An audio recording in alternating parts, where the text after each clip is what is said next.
Coca-Cola ইতিহাস। কোকা-কোলার আদি recipe তৈরি হয়েছিল যুক্তরাষ্ট্রের জর্জিয়া অঙ্গরাজ্যের কলম্বাসে অবস্থিত ঈগল ড্রাগ অ্যান্ড কেমিক্যাল কোম্পানিতে। এটি তৈরি করেছিলেন জন পেম্বারটন নামক একজন ড্রাগিস্ট। এর প্রকৃত নাম ছিল কোকা ওয়াইন, যাকে বলা হতো ফ্রেঞ্চ ওয়াইন কোকা। তিনি সম্ভবত ইউরোপীয় ভিন মারিয়ানি নামক কোকা ওয়াইনের ব্যবসায়িক সাফল্য দেখে এরকম একটি পানীয় প্রস্তুত করতে অনুপ্রাণিত হন। 1886 যখন আটলান্টা ও ফুলটন কাউন্টি অ্যালকোহলিক পানীয়ের বিরুদ্ধে আইন পাশ করে, তখন পেম্বারটন কোকা-কোলা তৈরি শুরু করেন। এটি ছিল মূলত ফ্রেঞ্চ ওয়াইন কোলার একটি অ্যালকোহলমুক্ত সংস্করণ। কোকা-কোলার প্রথম বিক্রিটি হয় 8 মে 1886 সালে যুক্তরাষ্ট্রের জর্জিয়া অঙ্গরাজ্যের আটলান্টা শহরে।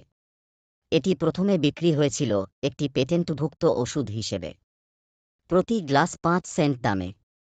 এটি স্বাস্থ্যের জন্য ভালো, এরকম বিশ্বাসের কারণে পুরো যুক্তরাষ্ট্রেই এটি যথেষ্ট জনপ্রিয় হয়ে ওঠে।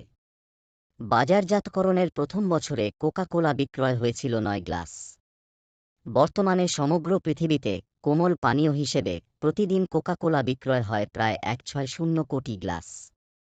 পেম্বারটন দাবি করেছিলেন যে কোকা-কোলা অনেক রোগের প্রতিকার করে, যেমন মরফিন আসক্তি, বদহজম বা অজীর্ণ, স্নায়বিক দুর্বলতা, মাথা ব্যথা, ধ্বজভঙ্গ প্রভৃতি।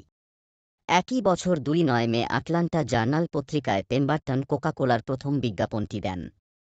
উপাদান: কার্বোনেটেড ওয়াটার, চিনি, সুক্রোজ বা হাই ফ্রুক্টোজ কর্ন সিরাপ। দেশ বা এলাকার ওপর ভিত্তি করে ক্যাফেইন, ফসফরিক অ্যাসিড বা ক্যারামেল, E150D, প্রাকৃতিক ফ্লেভার বা স্বাদ। 1 can Coke, 1-2 fluid ounce, 3-5 millilitre, 9 গ্রাম শর্করা, সম্পূর্ণটাই চিনি থেকে থাকে। এছাড়া থাকে 50 মিলিগ্রাম সোডিয়াম, 0 গ্রাম চর্বি,